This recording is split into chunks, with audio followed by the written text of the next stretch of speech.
Hay una habitación en el sótano de una casa en Nuevo México que no parece nada especial desde afuera. Paredes de bloque de hormigón reforzado. Una puerta de acero de 4 centímetros de espesor. 3 líneas de ventilación selladas con válvulas manuales. No hay cámaras de decontaminación. No hay sistemas de filtrado de 12-0. No hay pantallas de monitoreo perimetral ni generadores de 8-0 empotrados en el piso. Solo masa, acero y una comprensión de lo que realmente mata a la gente cuando el mundo de afuera se descompone. Esa sala fue construida por un ingeniero civil retirado llamado Marcus en 2015. Materiales: $200.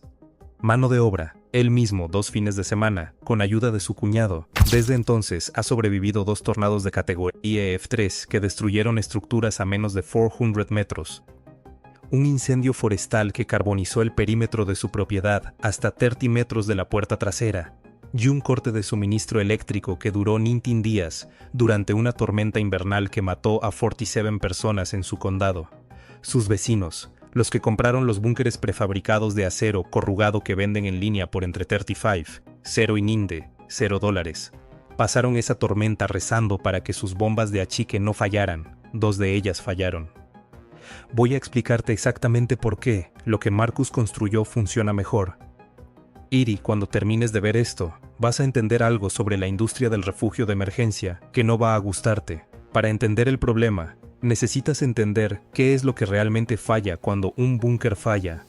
No es la amenaza de afuera. La mayoría de los búnkeres nunca enfrenta la amenaza para la que fueron diseñados. El problema es el mantenimiento invisible. En 2019, una encuesta documentada entre más de 400 propietarios de búnkeres en el medio oeste de los Estados Unidos reveló resultados incómodos para la industria. El 31% reportó intrusión significativa de agua dentro de los primeros 5 años. El 19% adicional reportó intrusión severa que dejó el refugio inutilizable. Eso es la mitad de todos los búnkeres subterráneos fallando su función principal en menos de 5 años. El motivo no es la calidad del acero ni el grosor del hormigón, es la física del agua subterránea.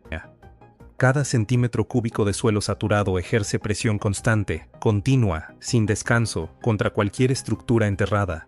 Las membranas impermeabilizantes tienen una vida útil real de entre 8 y 15 años en suelo húmedo. Pasado ese tiempo, el agua encuentra el camino. Siempre lo encuentra. Reparar una membrana impermeabilizante a 4 metros de profundidad no es como cambiar el filtro del aire acondicionado. Implica excavación, ingeniería y costos que en muchos casos superan el valor del búnker original. Aquí es donde la industria prefiere que no hagas las preguntas correctas. Las 3 empresas más grandes del mercado de búnkeres residenciales en Norteamérica facturan, en conjunto, varios cientos de millones de dólares al año. Sus modelos de entrada cuestan entre 35, 0 y 55, $0 antes de instalación. La instalación añade entre 15, 0 y 45, $0 adicionales. Y eso antes de la ventilación activa, el sistema eléctrico autónomo, el agua y el almacenamiento de alimentos. Una instalación completa de nivel medio sale entre 80, 0 y 150, $0. Lo que esas empresas no incluyen en sus folletos es el costo real a 10 años. Bombas de achique que se reemplazan cada 3 a 5 años. Inspecciones anuales de sellado entre $501, $500 por visita. Remediación de moho entre 5, 0 y 20, $0 cuando hay intrusión de humedad. Y reemplazo de sistemas de filtración NBC, con cartuchos certificados que no se consiguen en cualquier ferretería. En un horizonte de 20 años, el costo total de posesión de un búnker subterráneo de nivel medio supera con frecuencia los $200. $0. Marcus gastó $200 en su sala blindada y desde 2015 no ha gastado nada en mantenimiento correctivo. Permíteme explicarte cómo funciona una sala blindada de superficie, construida correctamente. Una sala blindada bien diseñada tiene 3 componentes que ningún búnker de acero corrugado puede replicar con la misma eficiencia. El primero es la accesibilidad de mantenimiento. Cualquier problema estructural, de ventilación o de sellado en una sala de superficie es visible, alcanzable y reparable con herramientas manuales en una tarde. En un búnker a 4 metros bajo tierra, el mismo problema puede ser imposible de resolver en condiciones de emergencia real. El segundo componente es la ventilación pasiva. Una sala de superficie puede utilizar convección natural, lo que significa que si el sistema activo falla, las leyes de la física siguen funcionando como respaldo. Un búnker enterrado no tiene esa opción. Sin ventilación activa, el CO2 sube. Un adulto en reposo produce aproximadamente 1 litro de CO2 por minuto. En un espacio sellado sin intercambio de aire, los niveles se vuelven peligrosos en horas y letales en 1 o 2 días. El tercer componente es la resistencia al fuego. Las paredes de bloque de hormigón reforzado tienen una resistencia certificada de entre 4 y 6 horas según el estándar AATTME 119. Un búnker de acero expone sus puntos críticos. Escotillas, tomas de ventilación, conductos de emergencia, a temperaturas que dilatan el metal y bloquean las salidas. Es exactamente lo que documentaron los investigadores que estudiaron las muertes durante el incendio de Paradise, California, en 2018.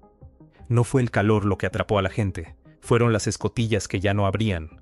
Ahora quiero hablar del error que convierte una sala blindada bien construida en una trampa. La gestión térmica pasiva. Una sala de hormigón sellada en un clima cálido puede convertirse en un horno si no se diseña correctamente. Sin un sistema de intercambio de aire por convección, sin ventanas orientadas al viento dominante. Una sala de hormigón sellada puede alcanzar entre 38 y 45 grados centígrados en verano, con riesgo de golpe de calor para adultos mayores y niños en menos de 4 horas. La solución no es cara, una toma de aire de 10 centímetros de diámetro, posicionada en la pared norte a 30 centímetros del nivel del suelo, combinada con un extractor pasivo en el punto más alto de la pared sur. Crea circulación por convección que mantiene la temperatura interior entre 6 y 10 grados por debajo de la exterior. Costo de materiales: menos de $200. Sin eso, tienes una sala blindada que te protege del tornado y te mata el calor. La industria del búnker sabe esto. Y sabe que el equivalente en una instalación subterránea cuesta 10 veces más.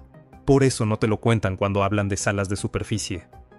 Si has llegado hasta aquí, ya entiendes más sobre ingeniería de refugios que el 90% de las personas que han gastado 5 cifras en un agujero bajo tierra.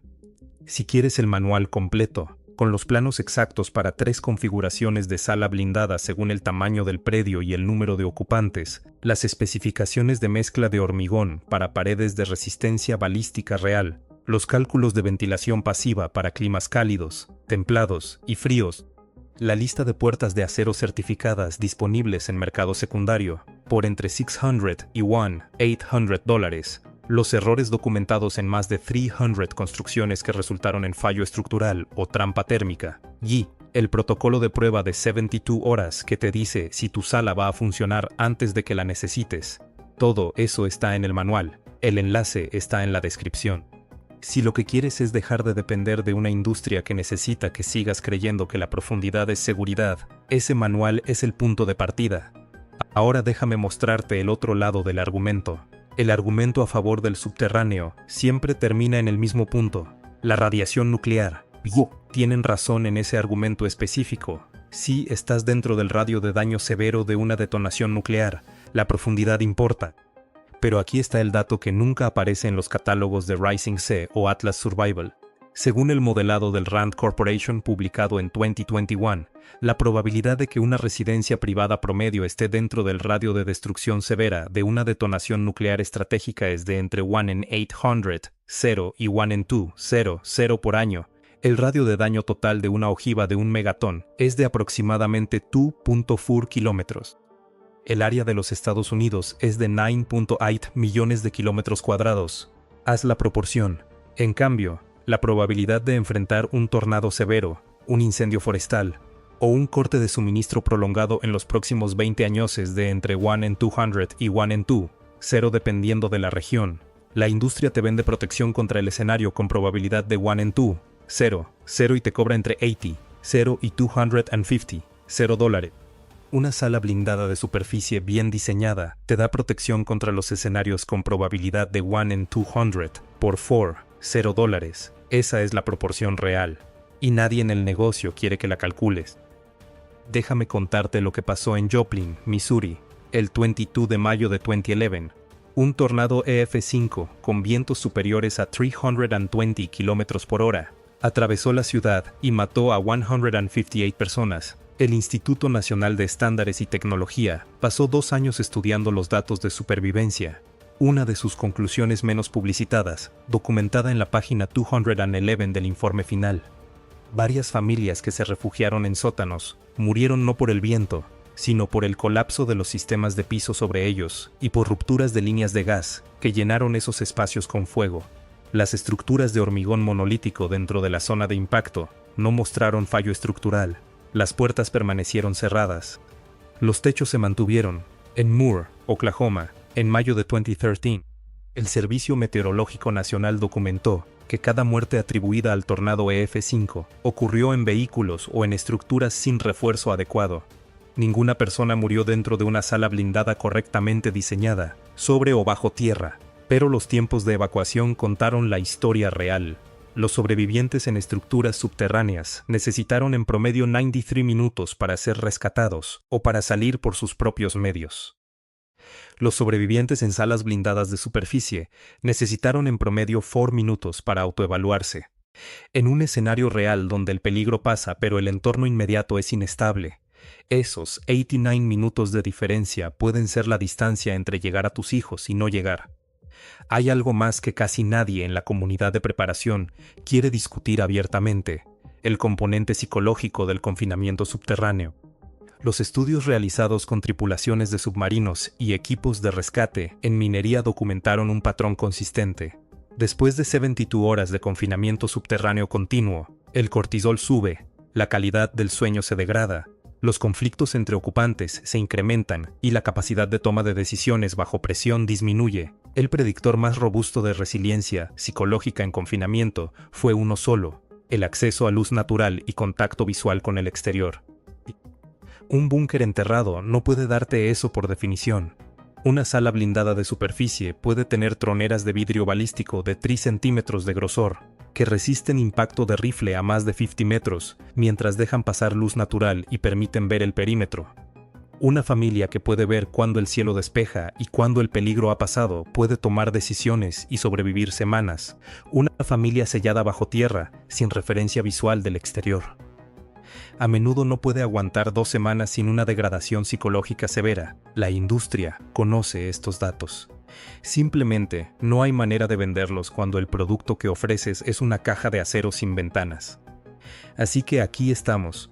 Tienes un sistema de protección que los ingenieros civiles conocen desde hace décadas, que la FEMA certifica para uso residencial, que cuesta una fracción de lo que la industria del búnker considera su modelo de entrada, que dura más, porque no tiene el enemigo invisible del agua subterránea, trabajando contra él cada día, que es mantenible por el propio propietario sin contratos de servicio ni especialistas, y que en los escenarios de emergencia estadísticamente más probables, supera al búnker enterrado en tiempo de evacuación, en temperatura, en acceso a luz y en flexibilidad operativa. Lo que la industria vende no es protección optimizada. Es la narrativa de que más profundo significa más seguro. Esa narrativa no sobrevive el contacto con los datos de Joplin, ni con los de Moore, ni con los de Paradise, ni con los de Monterrey. Lo que sobrevive es la física. Masa entre tú y la amenaza, ventilación que no depende de electricidad, salida accesible cuando el peligro pasa. Marcus lo entendió en 2015 con Ford, $200 y 2 fines de semana. El agente de ventas que intenta convencerte de gastar 120. Cero en un tubo de acero enterrado no quiere que lo entiendas. Construye con criterio. Construye con lo que la física avala. Hazlo antes de que la emergencia te deje sin opciones.